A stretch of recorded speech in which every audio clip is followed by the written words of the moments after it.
Queridos alunos, estamos começando então para nosso grupo nacional Teste Ampad, edição outubro de 2019. Eu sou o professor Eduardo Chaves e nós estamos num processo de adaptação aqui Eu acho que o áudio está muito bom, mas a imagem a gente precisa ainda melhorar o foco, tá? Então nós vamos melhorar, tá?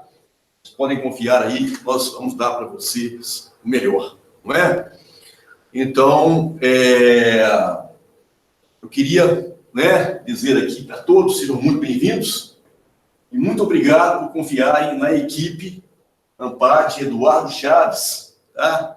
A nossa equipe ela é formada pelo professor Eduardo Chaves, que é o professor de raciocínio lógico e quantitativo, que é a matemática, que sou eu, pela professora mestre a Ivana Mairink, ela é graduada em língua portuguesa e mestre pela Universidade Federal de Juiz de Fora, também em língua portuguesa, e ela é professora de raciocínio analítico, ou crítico, que o raciocínio analítico nos concursos é chamado de crítico, raciocínio crítico, e língua portuguesa.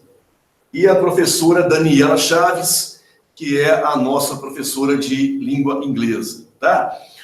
Hoje, nós vamos fazer a análise da prova de julho, de raciocínio quantitativo e lógico, e vamos resolver para vocês, no nosso grupo nacional, as 4 questões de cada prova.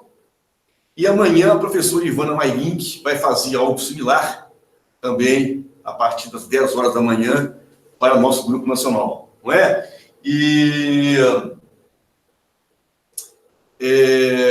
vamos lá, vamos começar, não é? Porque a gente tem muita coisa para poder fazer com vocês hoje, tá? Vamos lá, então. Eu vou então, primeiramente, eu sempre faço isso na aula inaugural, no raciocínio lógico, o teste Ampad. E outra coisa também que os alunos sempre perguntam, se você estuda para o teste Ampad, você está estudando também para concurso público, principalmente em raciocínio lógico, a matemática e o analítico, que é chamado de crítico em alguns concursos. O nível de cobrança do teste Ampad é um nível muito bom, então você se prepara para qualquer concurso público que caiam essas disciplinas. Só que em concurso público, em alguns, o raciocínio lógico, quando vem lá, raciocínio lógico no edital, muitas vezes eles misturam com matemática. Matemática não é raciocínio lógico não é matemática. Apesar de que no raciocínio lógico a gente tem uma parte que é o raciocínio lógico numérico, não é? Mas são coisas um pouco diferentes, tá? Então, 75% da prova do teste Ampad de lógica é o que a gente chama de lógica proposicional.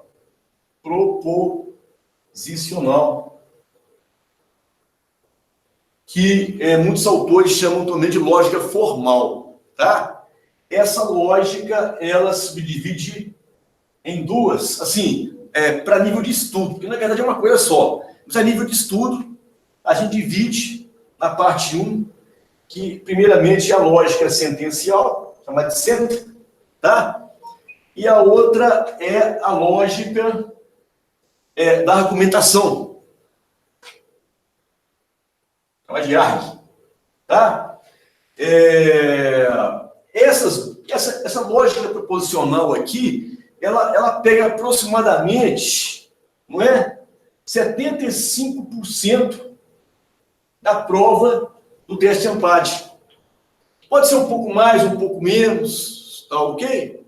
As outras lógicas que são cobradas, então aqui é a lógica formal. As outras lógicas que são cobradas, nas outras questões, é o que a gente chama de lógica informal. É a lógica do correlacionamento, é a lógica numérica, é a lógica posicional, é a lógica espacial, é a lógica verbal, é a lógica da verdade e mentira, são lógicas que não existe uma teoria para elas, a lógica informal, mas existem técnicas de resolver exercício. Então é só você ir fazendo exercício, o nosso curso está preparado para isso, tá?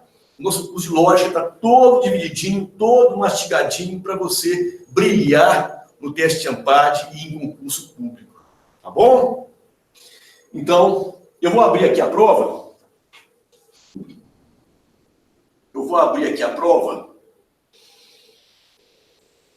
Só um minutinho aqui que eu vou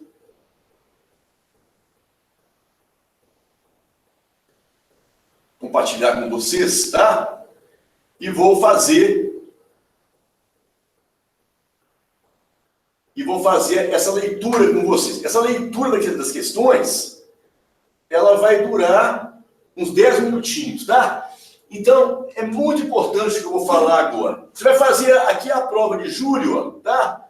Vocês me desculpem ela tá assim, desse jeito, mas é porque nós recebemos ela, né? Um grande favor aqui que o nosso aluno orientador, Gilberto Lacerda, mandou para a gente na maior velocidade que ele pôde, né? E nós não tivemos ainda o tempo de editar a prova e tal, mas em máquina digital a gente fala assim, o feito é melhor que perfeito, né? Então eu peguei a prova que o Gilberto me mandou e eu passei uns corretivos aí, escaneei, a minha secretaria aqui escaneou, e eu acho que não está bonito, mas está legível, né? Então o importante é isso, né?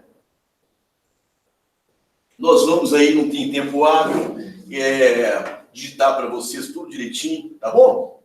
Então, você pega a prova de lógica no teste de ANPAD e você vai fazendo ela linearmente, tipo questão 1, 2, 3. Não, você não vai fazer isso, né? Você vai ler a prova rapidamente, porém de maneira concentrada, e a partir do momento que você encontrar uma questão fácil, você faz. Isso pode acontecer logo na primeira questão, pode acontecer, né? Olha só, porque essa prova, né, principalmente o que eu estou explicando agora para os alunos iniciantes, né, essa prova de 17 questões, ela tem de 7 a 10 questões que são questões que sempre caem. É como se fosse um presente em que a embalagem é diferente, mas o conteúdo é sempre o mesmo, tá? Então, olha só a questão número 1. Apenas um entre João e José viajou, não é? Isso daqui é o quê? É uma questão de junção exclusiva, não é? Então, aqui, ó. Então, eu já faria essa questão já, tá certo? Eu já faria ela. Então, quando eu falo assim, apenas um entre João e José viajou. Isso quer dizer o quê? Ou João ou José, não é? Viajar.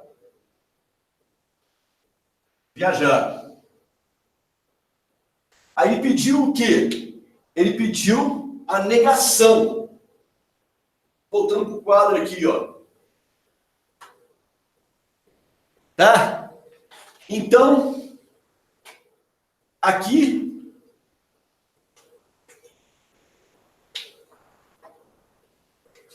João viajou a proposição P. José viajou a proposição Q.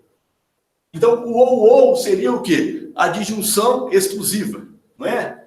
Que é o símbolo da disjunção normal com um tracinho embaixo. Então, qual que é a negação da disjunção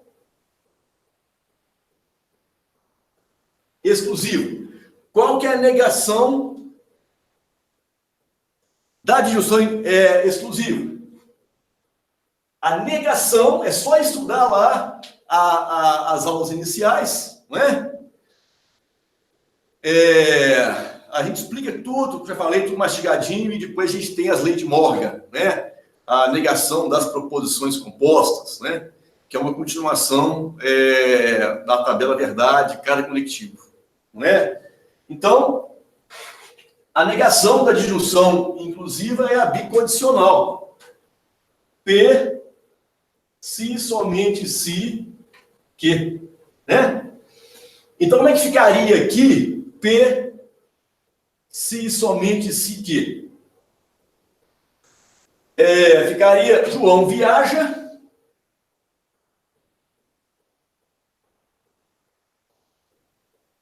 Se, somente se,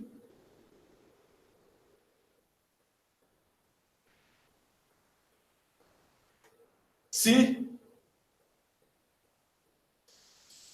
José viaja.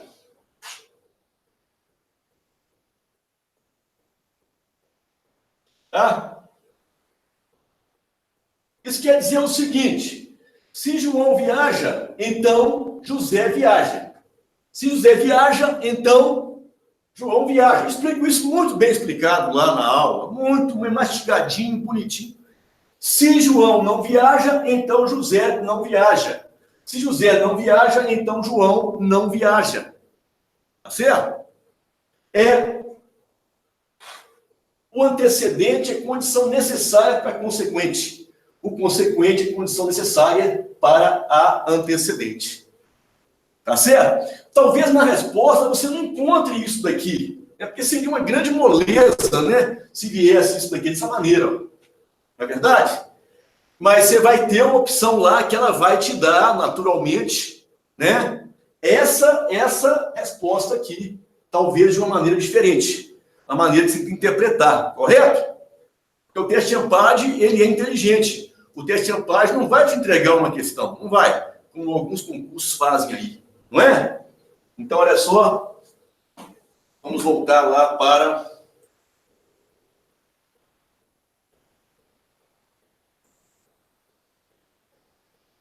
a prova, né? Então, olha lá. Letra A, João e José viajaram. Letra B, João ou José não viajaram. Letra C, nem João nem José viajaram. Letra D, no máximo um entre João, não é? E José viajou. Não é verdade, né? Ou que os dois viajam ou os dois não viajam, né? Vai ser a letra E, né?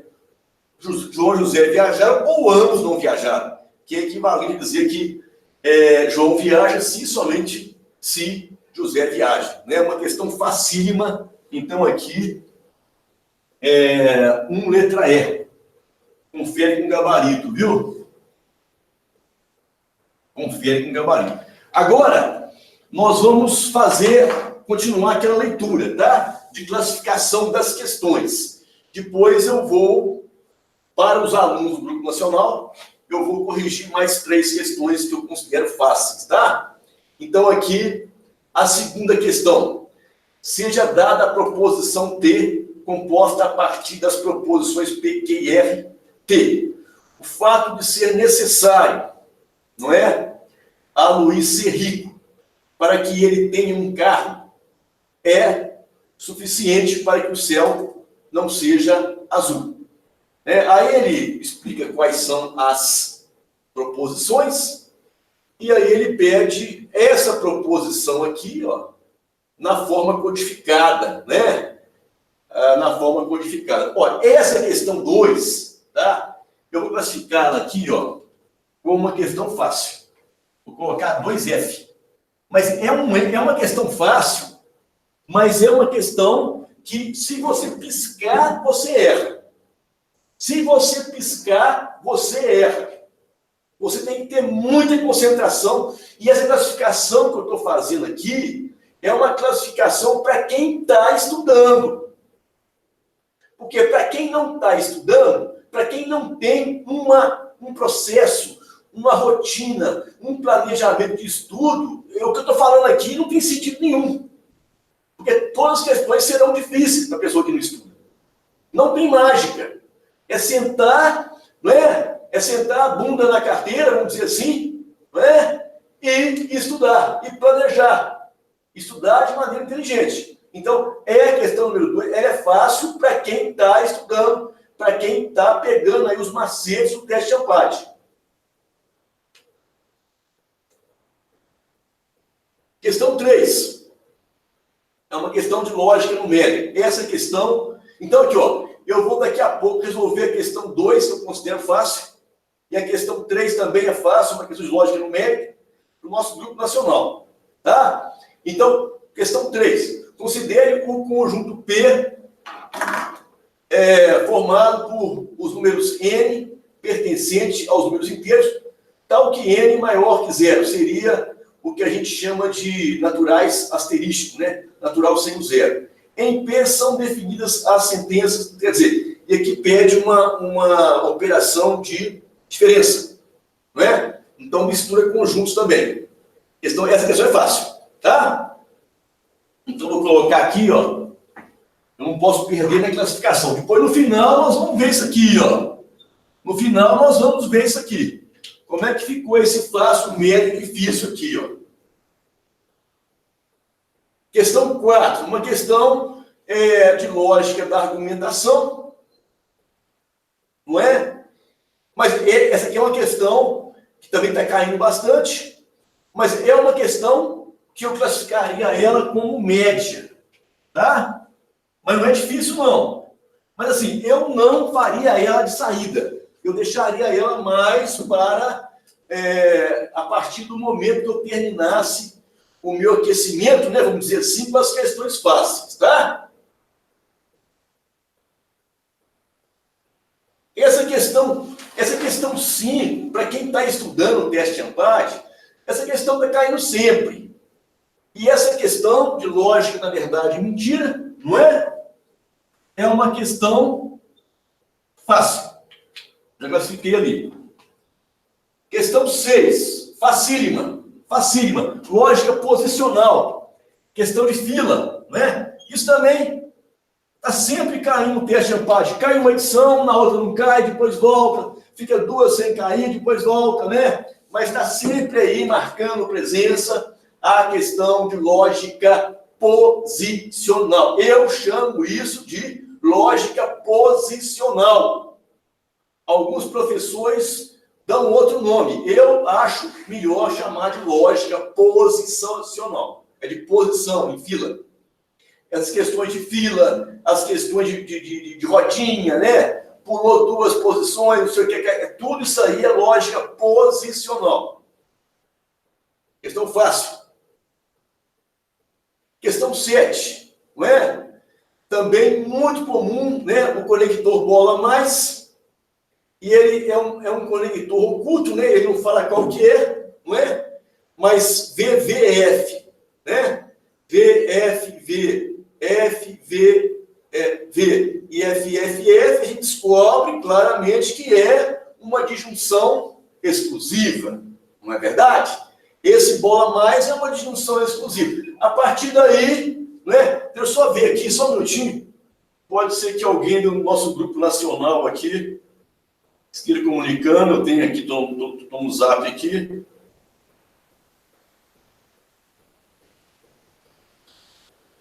Ok, Samanta, eu te mando sim, viu? Eu estou aqui gravando agora aqui, tá? Estou gravando aqui e eu te mando aí. Pode deixar, terminando aqui eu te mando. Eu vou editar, tá? Até mais. Obrigado.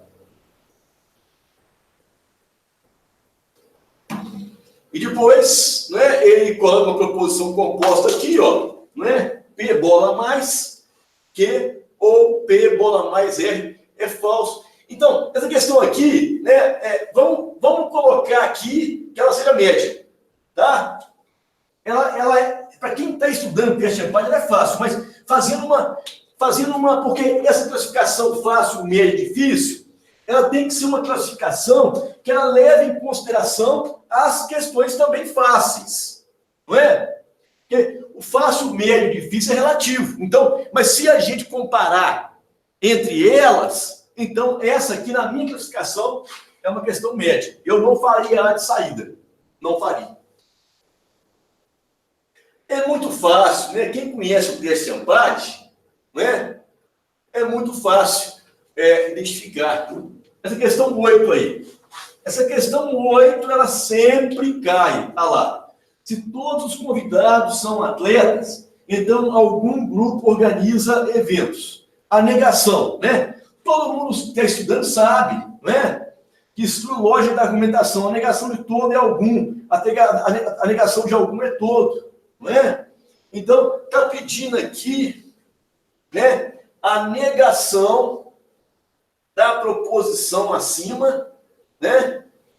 É logicamente, você vai fazer a negação desse P. Então, Q é a Vera Fischer falsa. Prometeu P e não Q. Prometeu e não cumpriu. Você constrói, prometeu e não cumpriu, depois você aquela construção que você fizer, provavelmente você não vai encontrar a resposta daquela maneira que você fez, mas se adapta. Você vai ver o sentido da sua resposta na opção correta. Então, essa questão aí, pela recorrência dela, tá? Pela previsibilidade dela, eu classifico como fácil. Tá aqui, fácil. Questão 9.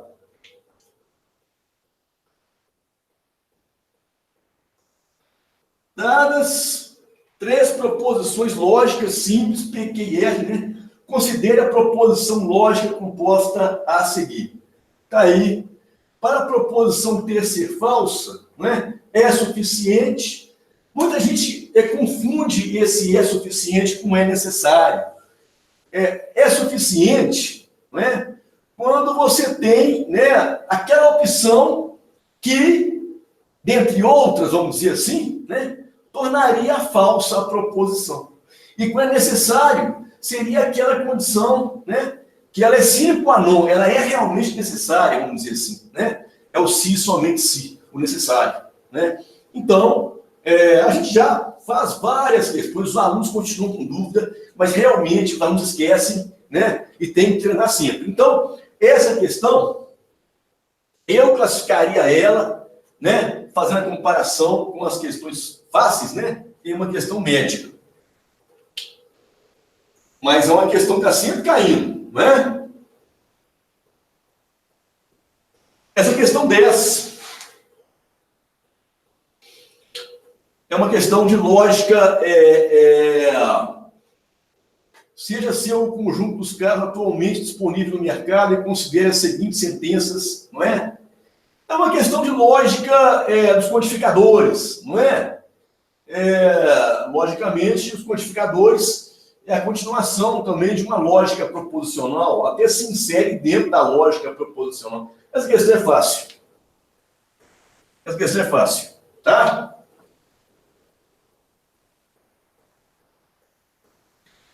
Essa questão também é muito manjada, né? O modus tollens, né? Ele é um argumento, né? Que ele tem 2 proposições, uma conclusão, ele tem uma condicional, né? Aí vai cair nela. Se P, então Q, não Q. Aí você faz a contrapositiva, voltar negando, né? Se Q, então não P. Por isso que, se P, então Q. Aí não Q. A contrapositiva vai ser voltar negando. Se não Q, então não P. Ah lá, por isso a conclusão é não P. Então, é só você procurar aí, não é? Aquele argumento que segue essa regra. É muito simples, né? 11, falso. Fácil ou falso? Falso. Estou ficando doido aqui. 11, fácil. Questão 12. Sejam P, Q, R, S, T, Y proposições lógicas e considerem um argumento válido, cujas premissas são dadas abaixo. São 4 premissas. O que são premissas? São proposições necessariamente verdadeiras, não é? Então, eu tenho 4 aí. Uma possível conclusão para esse argumento. Aqui, o que você vai fazer? Você vai estudar essas proposições, né? E você vai, de acordo com a tabela verdade de cada conector, descobrir, não é? Os valores lógicos de P, Q, R, S, T. Fácil, né? Então, uma possível conclusão para esse argumento não é uma questão difícil, tá? Porque você vai combinar aqui qual seria a proposição que seria verdadeira. É um tipo de questão que está caindo muito no teste de empate, mas como é uma questão que exige um conhecimento, uma paciência maior, quando comparada com as questões mais fáceis, tá bom? Eu a classificaria em média. Então, não é uma questão de saída. Não é uma questão de você fazer ela assim, de cara. Não é. Já temos aí várias e várias questões fáceis aí antes que essa. Questão 13. Considere a seguinte afirmação. Existe pelo menos um município em que todas as escolas possuem pelo menos 300 alunos. A negação da afirmação acima quer dizer, é uma questão recorrente no teste de empate, né? Seria você modelar essa proposição, que seria uma aplicação de algum A é B, né? A negação de algum A é B, né? Seria que todo A não é B. A negação de algum A é B, todo A não é B. A negação de todo A não é B algum A é B. Então, você faria essa modelagem, você faria essa adaptação, você construiria a sua negação, e aí, então, você procuraria a resposta. Mas como é uma questão, né, que ela exige essa modelagem, né, e comparando, então, com as questões fáceis, então, apesar de ser uma questão recorrente, né, eu classificaria como média.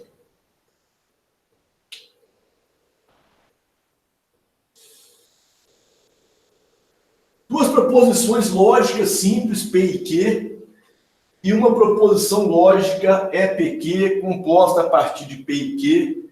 Olha lá, sabe que a proposição abaixo é uma tautologia lá. Olha lá, o bicondicional, ó. O bicondicional, olha lá. Portanto, é também uma tautologia, não é? A proposição. Olha lá, o bicondicional, né? Na tabela verdade do bicondicional, como é que é? É VV, V, VF, F, FVF e FFV. Então, essa questão, ela sempre está caindo também, entendeu? Sempre está caindo.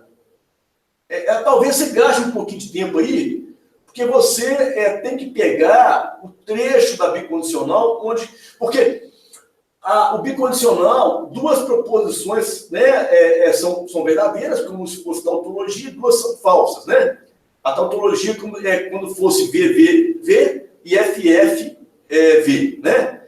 Então, você vai trabalhar em cima dessas duas proposições, né?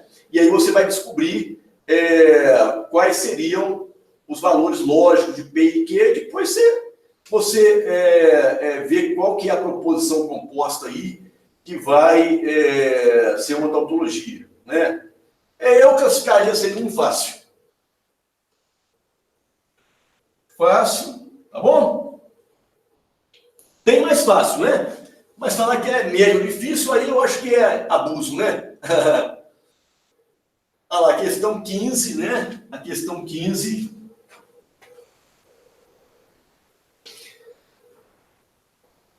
Só de olhar assim, eu classificaria, porque mistura com conjuntos, né? Então ela seria média, tá? Ela mistura com conjuntos. Essa questão 16, tá? Ela é uma questão que engraçado que essa questão caiu essa questão na edição de março. Essa questão, ela muito parecida com uma questão de março. É uma questão média, é uma questão de argumento em condicional, é uma questão média. Talvez a questão mais difícil da prova seria essa daí, mas seria média ainda. Essa aí é ridícula, né? Essa daí é ridícula, né? Ah lá, é uma condicional e pediu, então, a equivalência, né? Ah lá, todas essas opções são condicionais, é só fazer a contrapositiva ou estar negando. Essa é facílima, não é? Essa é facílima. Então, aqui, ó, interromper aqui. Eu estou aqui, ó.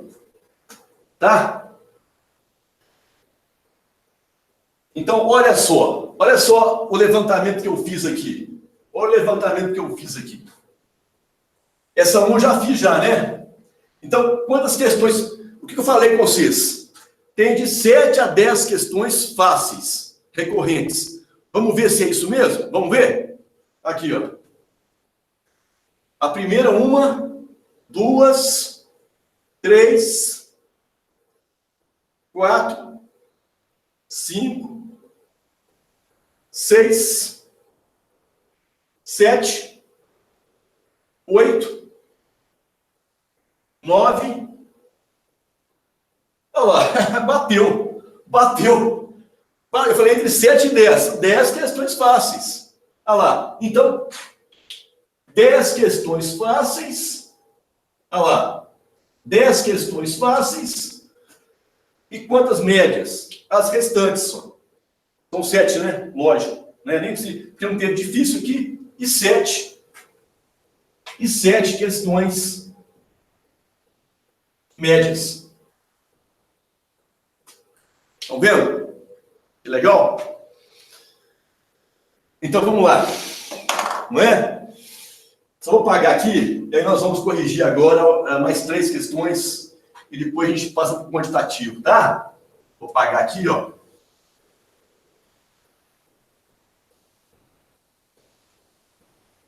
Então, eu só anotar aqui o raciocínio lógico, né? Ficou assim, 10 questões fáceis e 7 médias. Aqui, ó. E a maioria absoluta, né? É questões de lógica sentencial, né? Eu me lembro aqui apenas 2 que não foram. Uma de lógica posicional, que foi a 6ª, se não me engano, e outra de lógica de verdade e mentira, né? O restante foram 15 questões de lógica proposicional, misturando aí, que a gente chama de lógica formal, né? Lógica sentencial, lógica da argumentação e também lógica dos quantificadores, né? Que é uma continuação das lógicas iniciais aí, da lógica formal, né? E 2 questões de lógica informal, né? Que uma foi a lógica da posição, aquela da fila, e aquela da verdade e mentira, né? Que eu também considero como se fosse lógica informal, não é? Porque ela tem uma técnica de fazer, mas ela não tem, assim, né, uma tabela verdade, vamos dizer assim, né? Então, vamos lá, vamos